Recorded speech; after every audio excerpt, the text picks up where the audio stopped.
Aperture Priority number 5, Travel Lenses.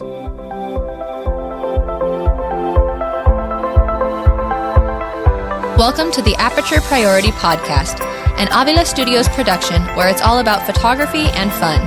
Now open up that aperture and let some creative light in.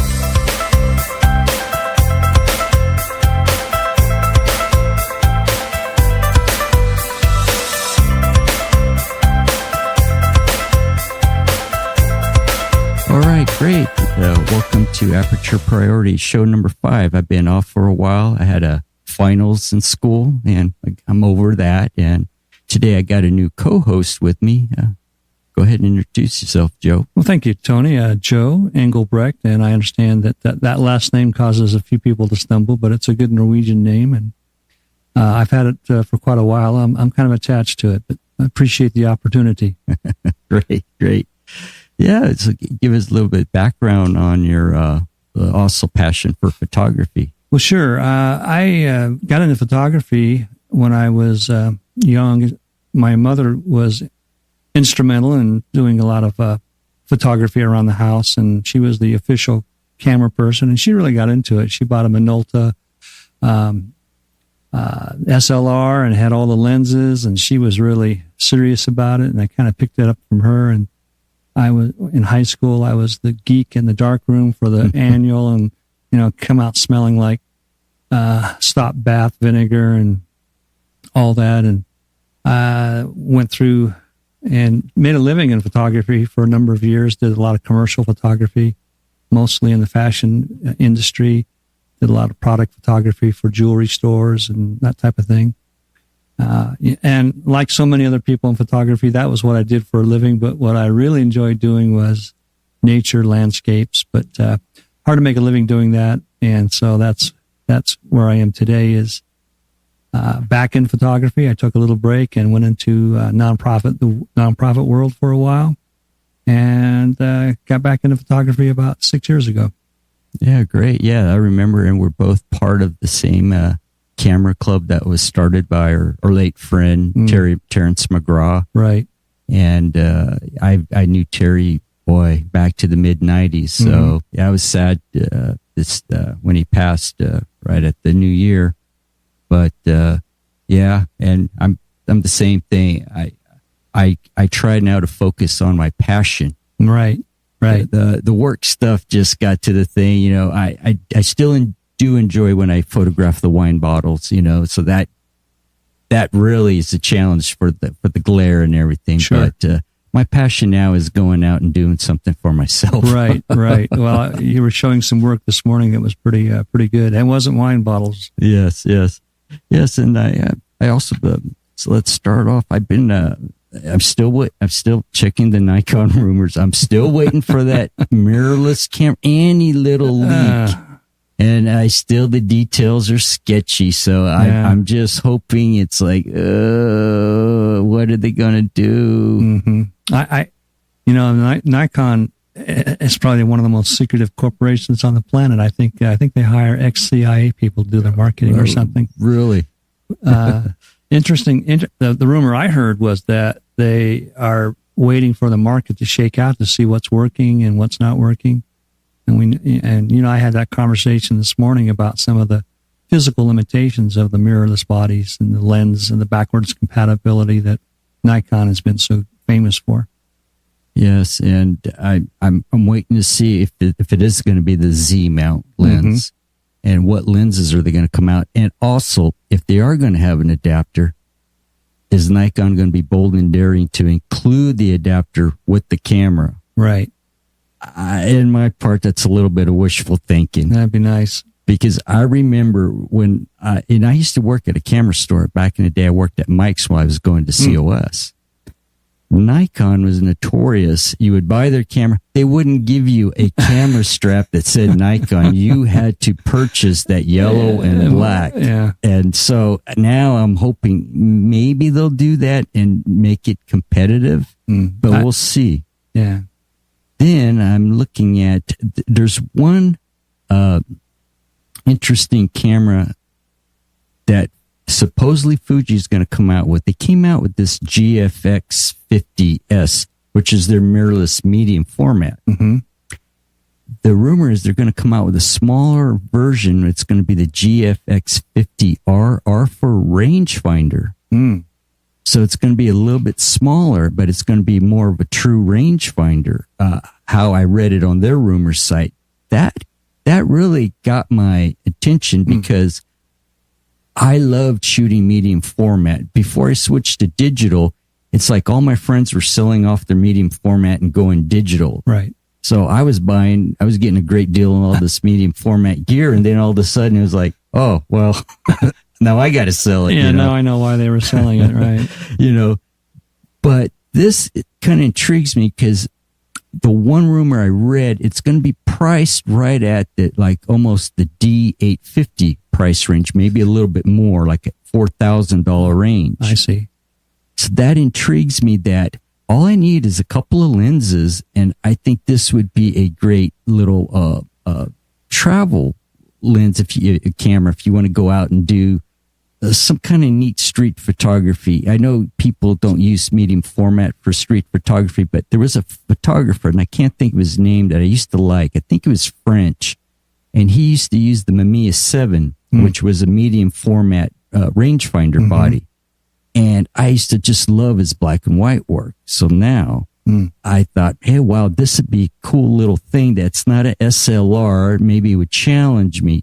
I'd like to challenge now that I got away from zoom lenses, it's making me think more. Right. So I'm intrigued by this, but when it's going to be rumored out, I'm wondering if Fuji's waiting to rain on Nikon's parade when Nikon says, look at ours, a brand new thing. And Fuji goes, hey, guess what? Yeah, steal their thunder a little bit. Yeah. The only other new little things, Fuji did come out with a little XT100, which caught me off guard. It's a 600 entry. I don't know if you want to call it entry-level mirrorless camera.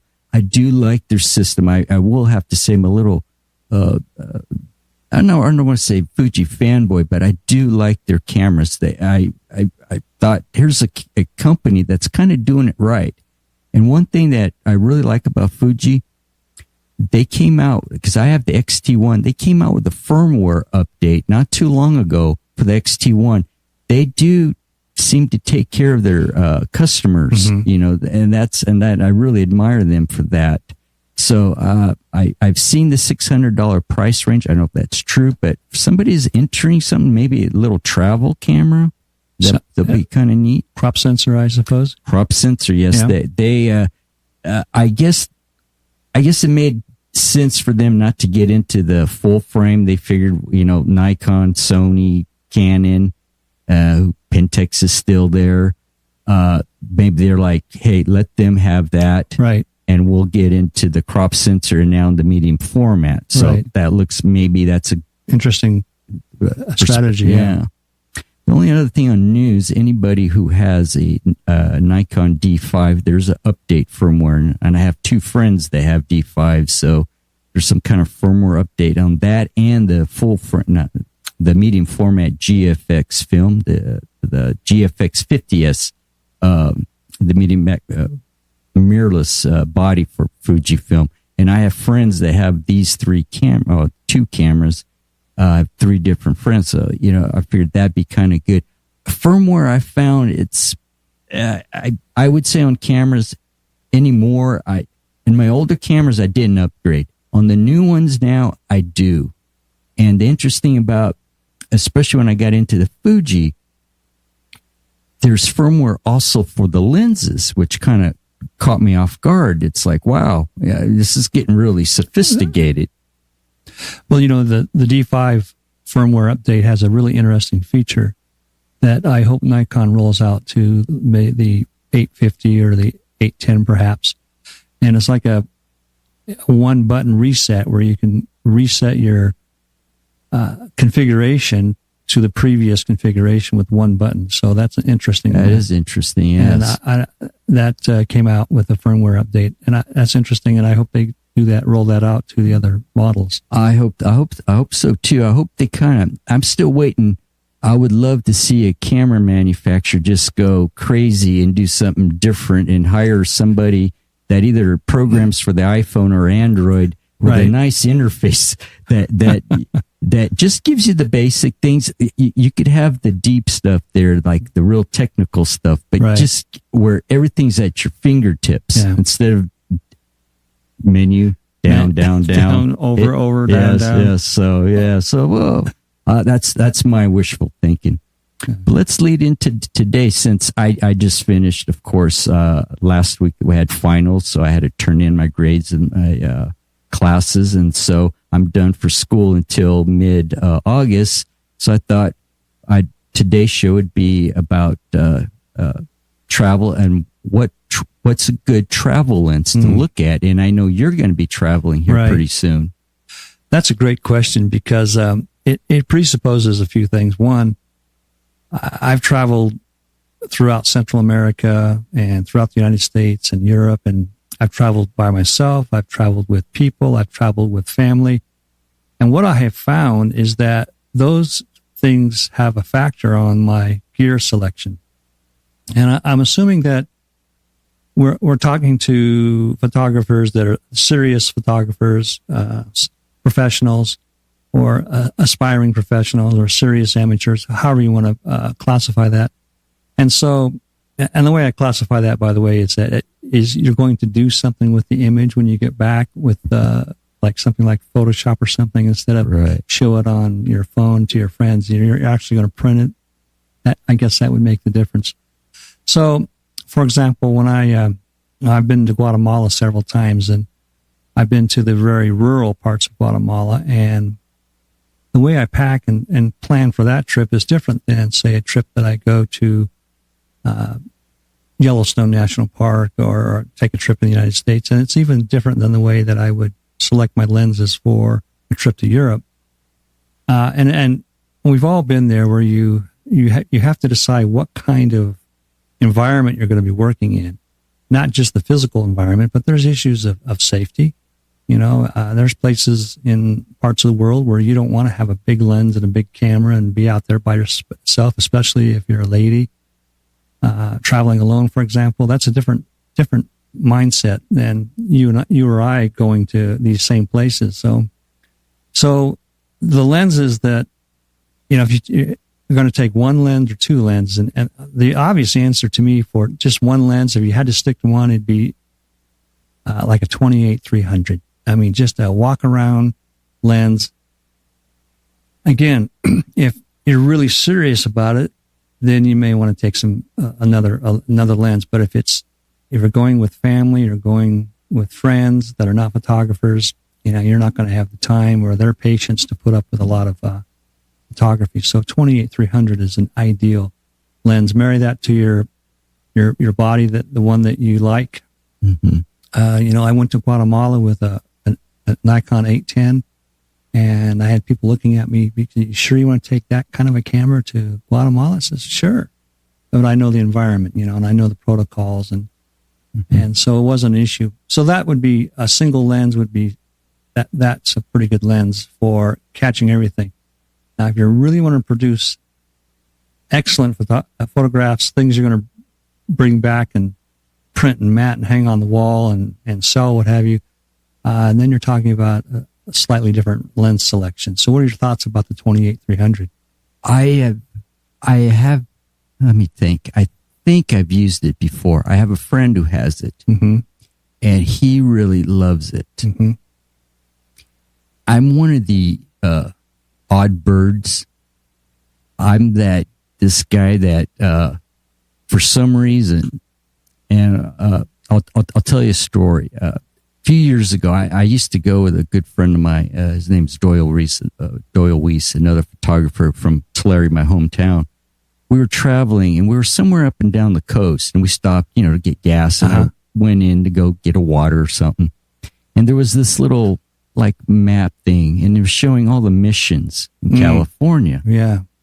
So as we left, I was talking to him, and I was like, "Hey, do you know where some of these missions are?" And he goes, "Yeah, I'm going to show you some of these one of these days." You know, and the first one he showed me, I think, was Mission San Antonio. And in San Antonio, the saint that was my dad's favorite saint. That's what he named me after. And it's, I think, if I remember right, it's on an old military base, or it's still a military base. You could drive there, and there's this mission just sitting out in the middle of nowhere. So my bucket list that I have, I was going to photograph each one. I was going to go up down the coast. But at the time, I was going to do it with a 4x5 camera because I had just bought a 4x5 camera.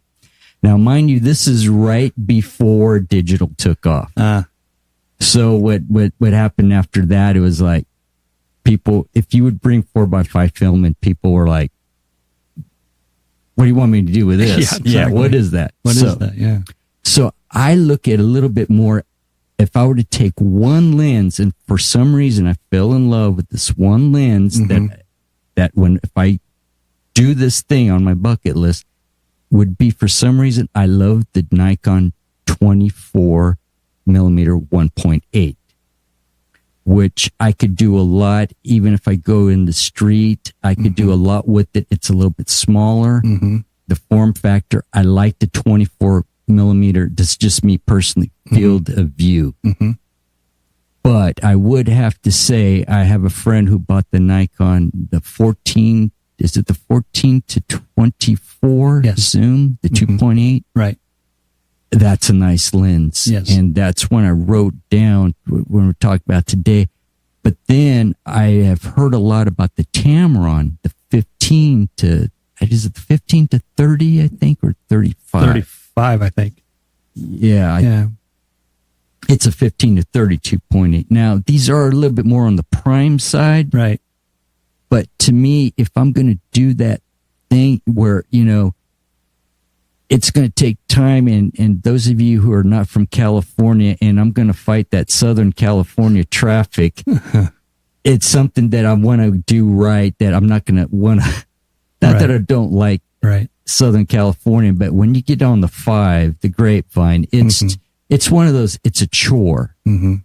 So I look a little bit more at using a prime, but now these zooms intrigue me because you got a nice variation. Right. And what I understand about these zooms that, and it doesn't matter if it's a Nikon, Tamron, or a Canon, that they've really put a lot of research in them, and they're pretty good. And I heard also good things about the Sony, because I think Zeiss designs the lenses for Sony. Yes, I think that's true. Yeah.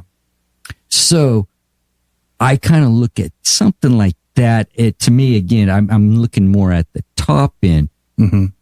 But again, it depends what you kind of want to do with your images. So I was looking at that. And honestly, a lot of times anymore, I think I have one zoom lens left that sometimes I stick on my camera. Right. Everything else is prime. Right. And that's a great argument or debate is prime versus zoom. And if there's no doubt the primes are going to give you better optics for that range. Absolutely. A lens like the 28-300 Nikon has a very compact, it's a very travel friendly lens. Canon's is a little bit bigger, a little heavier, still doable. It's a favorite of mine if I had to just choose one lens, because I like to shoot candid street scenes, and I like to stand across the street, and I need that reach, to get the emotion of the moment. And obviously a 200 or 300 prime would be totally out of the question. Right. And we were talking today in our group, and Betsy was talking about a friend of hers she knows up north in Modesto area who shoots this Nikon 200 f2, which, it's a beautiful lens.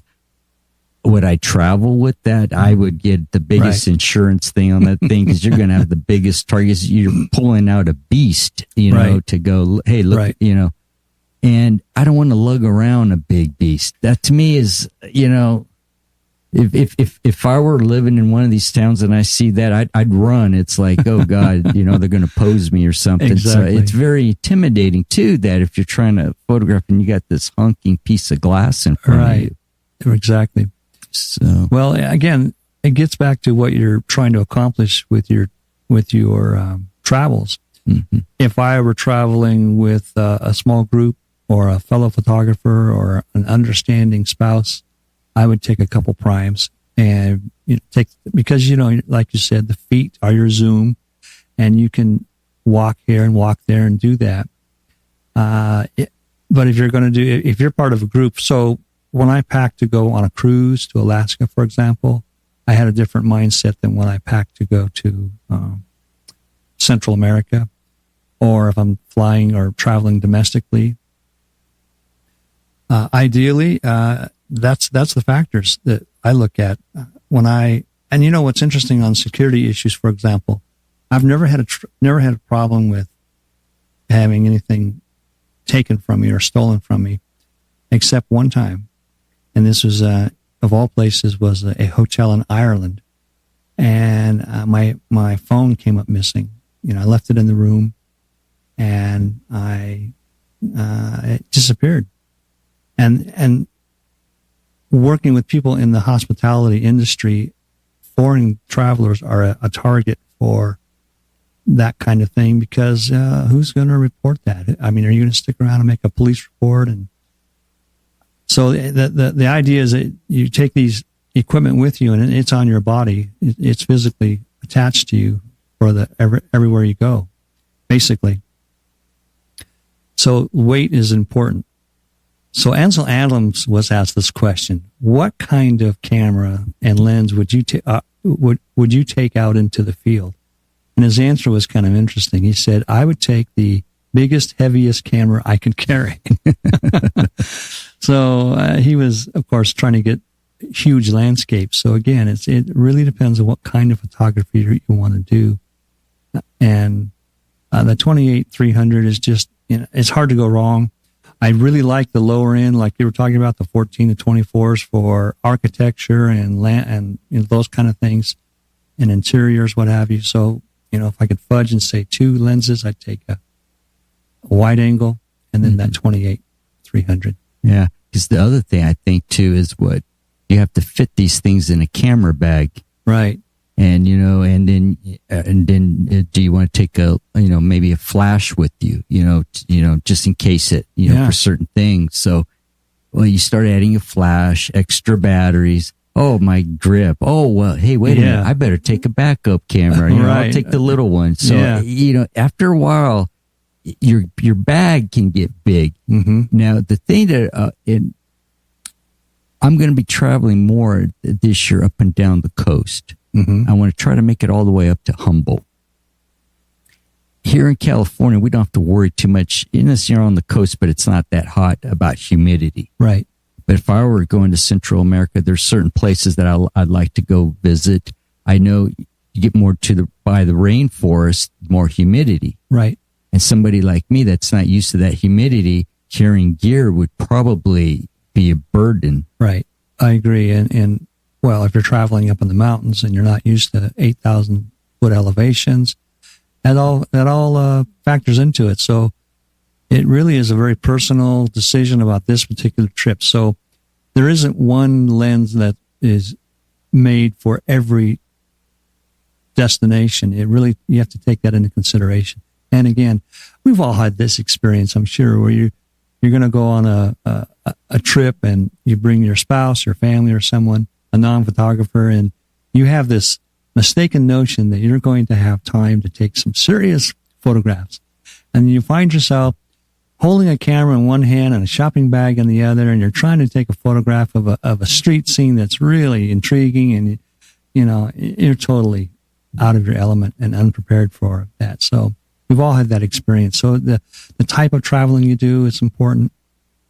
I mean, take a phone.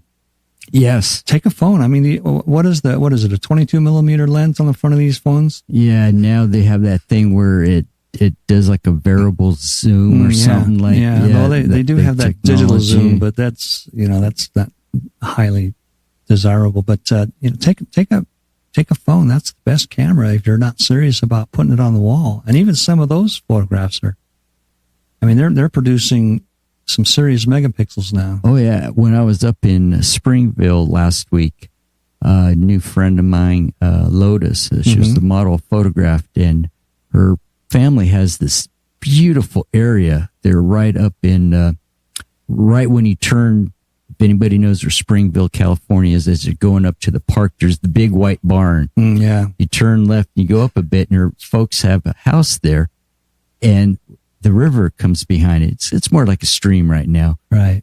You walk in, it was like this beautiful fantasy forest scene. And I was over there setting up my light, and doing others. She goes, and she just got the iPhone 10. Mm-hmm. And she goes, hey, what's it, or 10X, whatever it's called. And she goes, hey, do you mind? And I was like, no problem. She goes, I'm going to Snapchat or do Instagram. And I, I'm over here metering and doing all this. And I take this picture of the 10.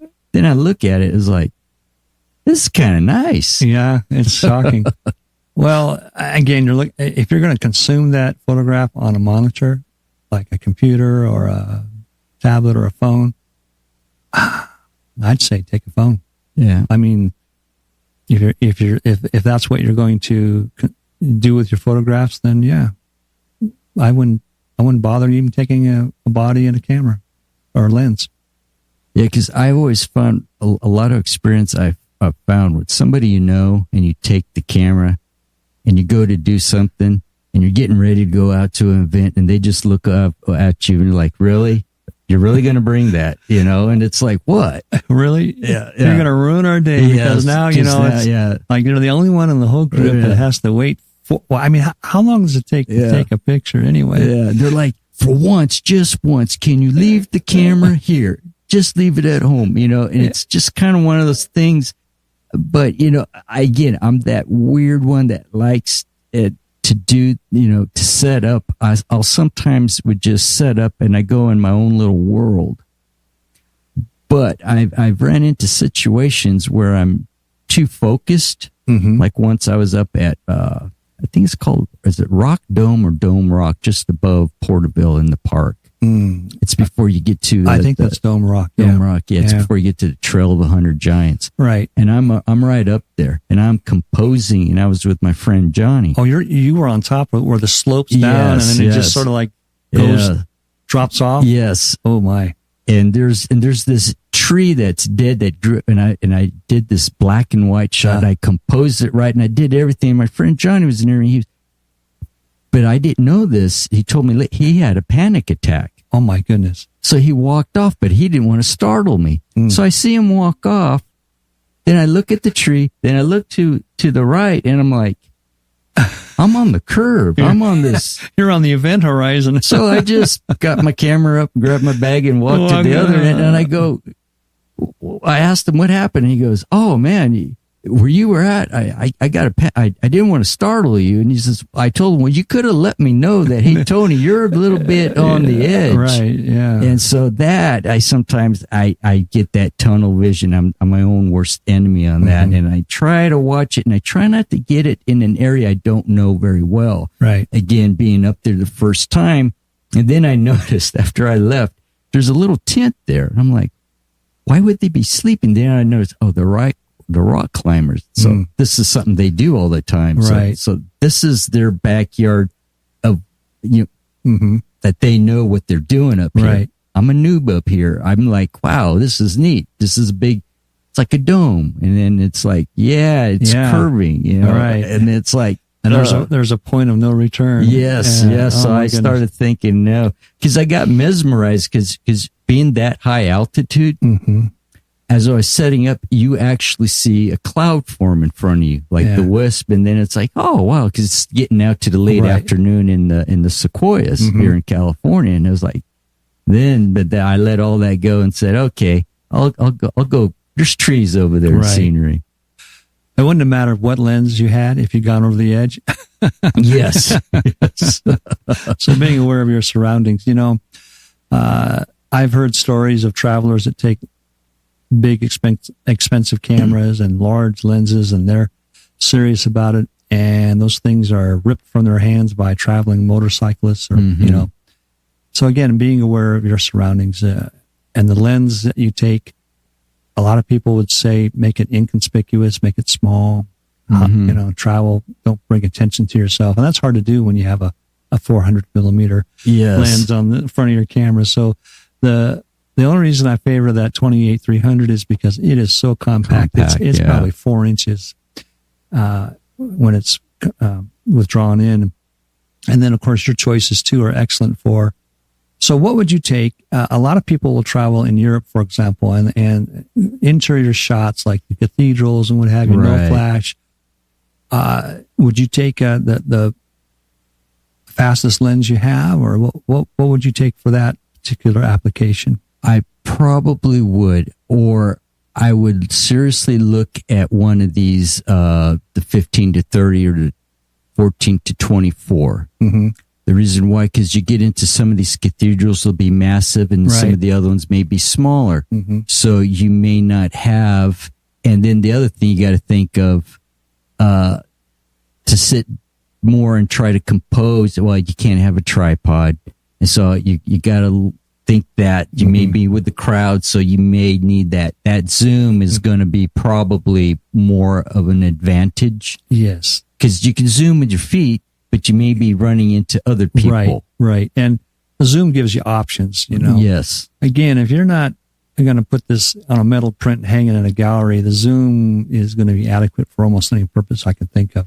Yeah, because I can imagine if you go to the Sistine Chapel, right, you're probably not going to have time to put a tripod on, or you're going to be escorted out. You aren't even supposed to take photographs inside in the Michelangelo's ceiling, but as they herd you through there beforehand, there's an incredible amount of art that you just are stunned by if you've never been.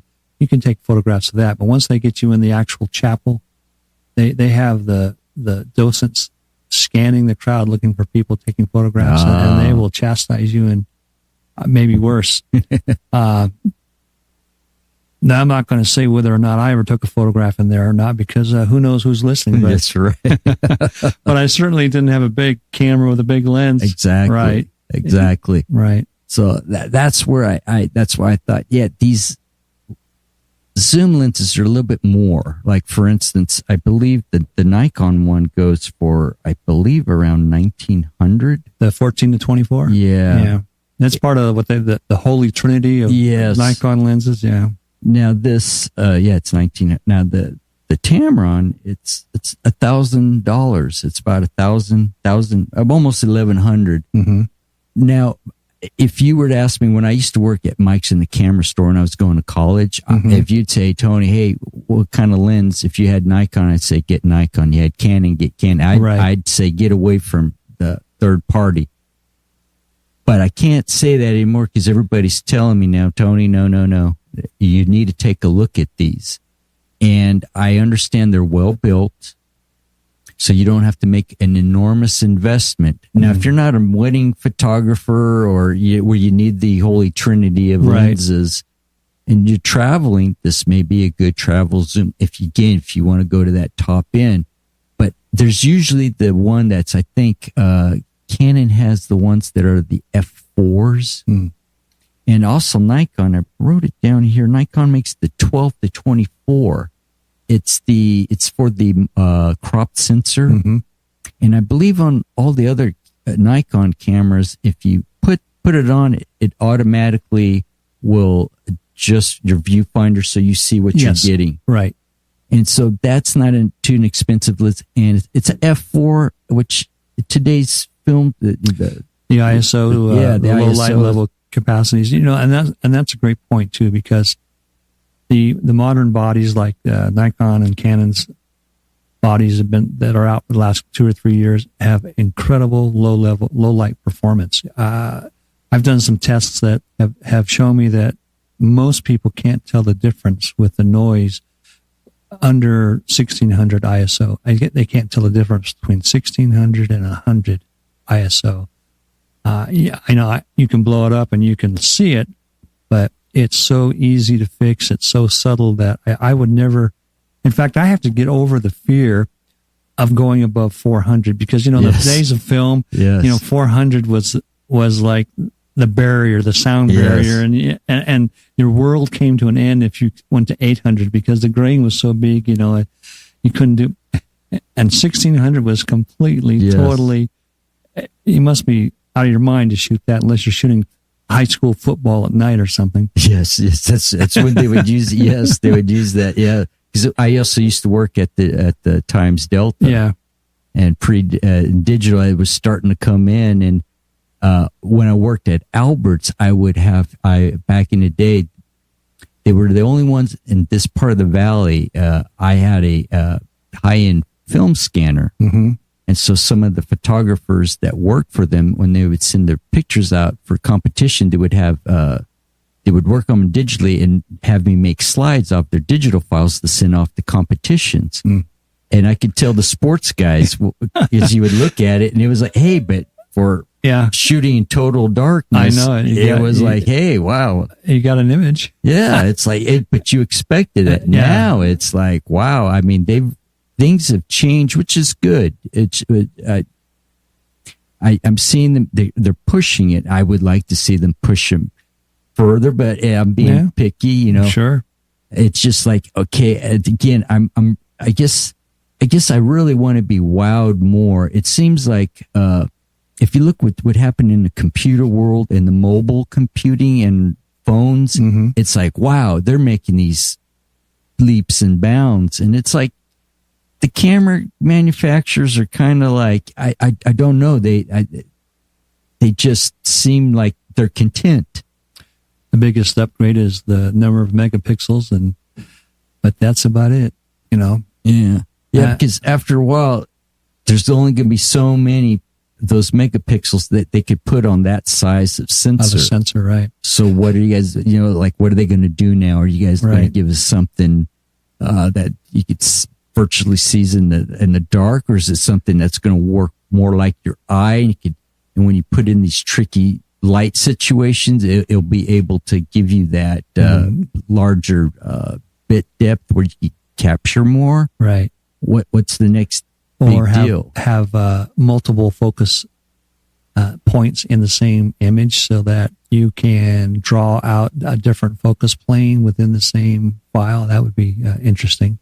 And the technology's there. It's just a matter of putting it out on the market. Yeah. So I would like to see, again, I want to see these guys, wow me. It's because I think back when I shot my Hasselblad and I had a Nikon F100. Mm-hmm. There, it was the film technology that changed. Right. So your basically cameras function the same. So now you're paying a lot more. So if I go to buy, it doesn't matter I won't say like the D5 and the 1DX of Canon, but let's say like the D850 and the Canon 5D Mark IV and the Sony, is it the A7 III R or something like that? They're all there. And, they're kind of like, close, one's here, one's there. But it's like, okay, in 2 years when you upgrade, what are you going to upgrade to that I'm going to pay that $3,200 to $3,500 range? Or more. Right. I mean, that's a great point. Wouldn't it be wonderful if you had a body, you built a body, and then you updated the software? Yes. And the hardware wasn't, you didn't change the hardware every 3 or 4 years. Yes. Or every year or two. I mean, how long was it between Nikon's 800, the 810, and the 850? Not very long. Not very long, especially between the 800 and the 810. Right. I mean, they went 800 and they came out with the 800. The E. The E, that's right. That's right. Right. So it's where they took out the, what do you call the filter? Bypass filter? Bypass filter. So that was big. But I'm just wanting more. Lens technology is interesting. I keep seeing these lenses. Now, I did write down one of these, and I wrote down these 3 lenses. The reason I did, if you had time mm-hmm. and you had space in your bag, right, and you want to get brave and you want to do, last year I got into astrophotography, mm-hmm. and you don't need an autofocus lens. As a matter of fact, do not try to autofocus at night in the sky. Right. Because your camera is going to go crazy. There's a company called Rokinon, and I know a couple of people have gotten these, and it's a 14 millimeter 2.8. It's like $329. Yes. But here's the trick about Rokinon. And everywhere I read, now, again, this is a lens that for one little purpose, if you're out in maybe the Paris sky and you want to do great night shot, with the stars and everything. What I do, I set it at a hyperfocal setting, set it on my tripod, and I usually, depending shooting at f4 or if I have a 2.8, you learn what your lens can do. What's called the coma, the little stuff on the edge. Your stars may look like little little blobs, right? Because the corners aren't. It's not that they're sharp. You get this coma, and sometimes by stopping it down, a stop or two goes away. So these are neat. The thing with Rokinon is you're either going to get a good copy and it's going to be a wonderful cheap lens, or B, it's going to be a bad copy that you got to send it back and get a better one. And I've known people that had to send it back twice. It seems like Rokinons, and it's also the same company as Samyang, their quality control is probably getting better. But it's one of those things, if you do that, get it and test it first before you go on your trip. Right. So you got a good one that you're like, well, why are all my pictures fuzzy, So quality control is an issue. So you wonder, it's not like the days I used to hear in the old Soviet Union where they made great knockoff lenses of Zeiss. Their quality control, well, depending how much vodka that person had the night before for that day, it was, but they were built like tanks. And I heard these are built well, but you can get a bad copy, and their hit rate is pretty, it's there. There's that one. Another one is my friend got this. I think it's called the Iris. Right. There's Iris. the Firefly, and there's the Blackstone. I think that's the one. There's like a $200 difference between them. I think it's in the build quality. But he does a lot of astro. What he told me, and it was the same thing, that they're also known for their quality, but he got a good one. And for a fraction of the cost of a high-end one, yeah, it's manual focus, but guess what? A real ultra wide, there's not much. There's not a lot of focus that you can get off. And if you want to experiment with some night photography, get a tripod. It is fun. I really enjoy it, but it helps if you have a camera that can handle the high ISO and low light. Right. And that's another thing that worries me a little bit about the mirrorless cameras, because I tried it on my Fuji. Sometimes the sensors get warm because you're doing between 20 to 25 second exposures, and if you do them back to back, right, that sensor you'll start getting artifacts. So it's something to think about there. Another, the last lens I wrote down here, I read a lot about them. I still don't know anybody personally who's bought one. It's called Venus Optics. And it's got a funny name, Laowo. I think it's a Chinese company. They make a 15 millimeter and some other ones, but this thing has zero distortion. And I've seen samples, and it looks very interesting where, if you use like whatever camera you use in their lens, you go in and you bring up the profile in Lightroom, and it corrects it to a point. Right. Supposedly these literally have zero distortion. Have not used one. So if I'm somewhere and I want to set up and like I'm going to be out in the plains of somewhere, you get these dynamic shots. That interests me.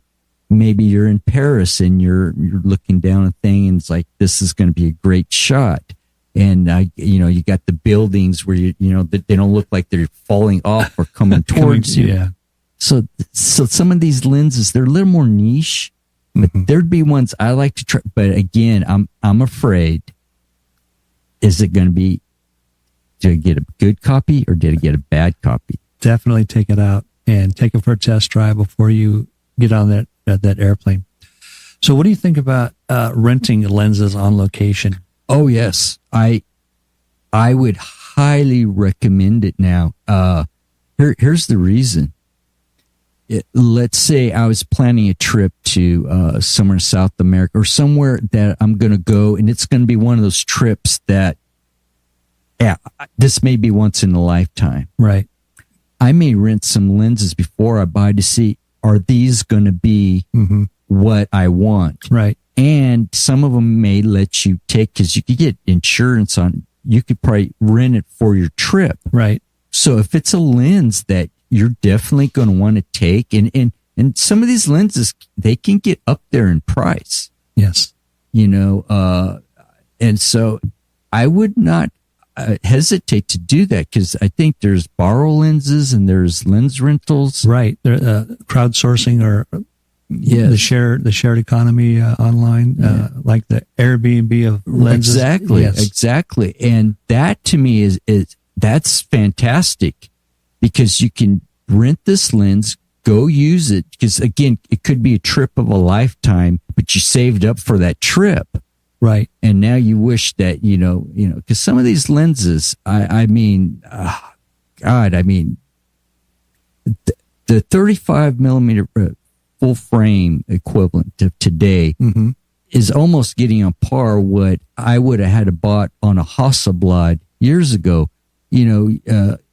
It's the pricing is getting that high. So if you were traveling to Europe and you wanted to go to Paris, we'll just pick the iconic city there, would you consider renting lenses in Paris and traveling without any lenses from the U.S.? And when you arrived, you pick up your lenses?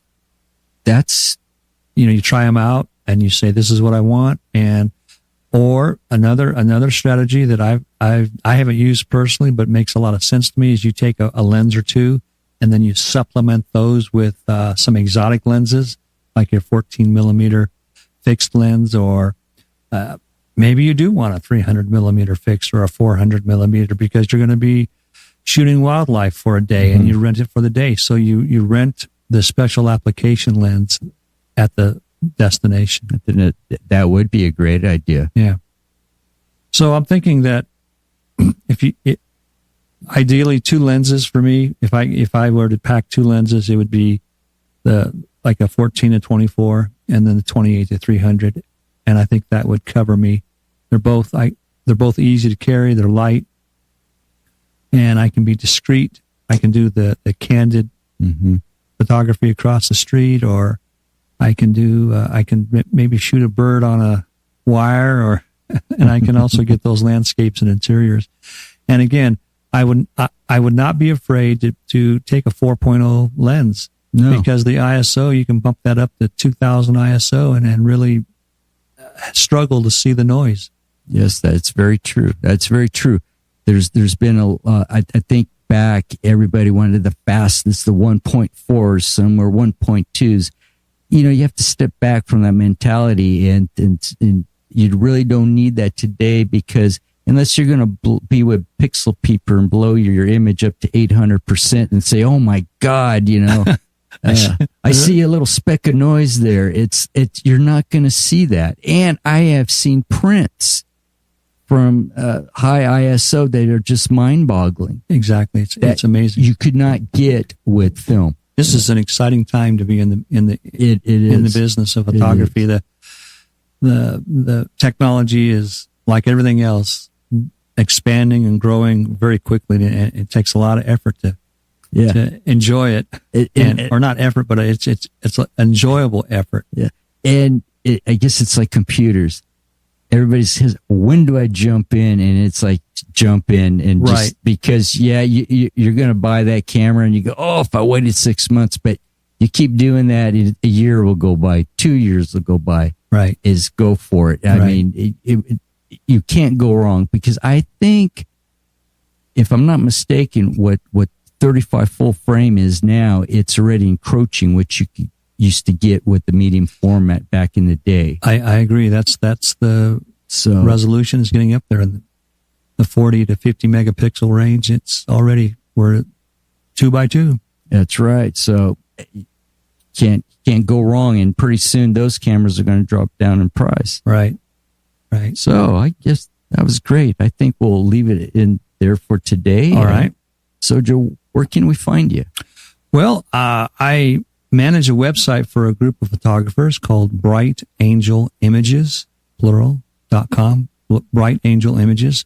Why Bright Angel, you might ask? Well, my name, that Norwegian name, Engelbrecht, means bright angel. Oh, yes. So it's just, okay, we'll anglicize it and put something out there. So Facebook page, Bright Angel Images on Facebook, and Bright Angel _images on Instagram. And so that's how you can reach out to me, and you can reach me at brightangelImages@gmail.com. Oh, great. Yeah. Everybody can still find me at the AvilaStudios.com. I'm still there. I'm not the best at putting up my blogs, but I'm getting there. I don't have school right now, so I'll be doing that. Mm-hmm. And Tony Avila 64 at Gmail. That's also my Gmail, but it's my Instagram's Tony Avila 64. I post there more. I don't get on Facebook that much anymore, but you could find me there and through my link. But that was a great show, great discussion. Well, thanks for inviting me, and I've enjoyed it. Oh, great. And I want to leave off, and I'm going to try to get it right because I haven't said it in 5 weeks, but I want everybody to open up that aperture and let some creative light in.